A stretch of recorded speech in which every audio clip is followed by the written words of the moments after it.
La Fundación Caminantes Sin Fronteras trae el segmento educativo Voces de la Conservación de la Biodiversidad en el Pueblo Agua. ¿Sabías que la pava de Orton está categorizada como especie en peligro de extinción, según la lista roja de la UICN, debido a la continua fragmentación de su hábitat, la cual ha provocado o se presume una disminución muy rápida de su población? Si protegemos sus bosques hoy, aún estamos a tiempo de salvarla juntos. Es un mensaje de Voces de la Conservación, con la colaboración de la Federación de Centros Agua del Ecuador, el apoyo del Fondo de Alianzas para los Ecosistemas Críticos y Fundación Futuro Latinoamericano.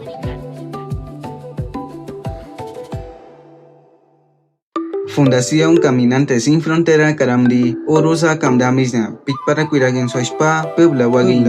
Inatkis Puingwane Anmati Mazachichu Puna Kuirarutu Kara Kashimdugana Ane Parati Punkponamgin Uiseneras Ane Panayer Punani Hiroranyigiaga Gimdi Panyakwaldusne Katranaba Punanyilmin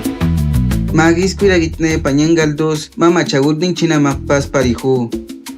Ane Mazakainami, Pikpara Kuiragin, Nyan Waindu, Federación de Centros Agua del Ecuador Gaza, Cara que Waindu Fondo Alianzas para el Ecosistema Críticos, Cara Fundación Futuro Latinoamericano.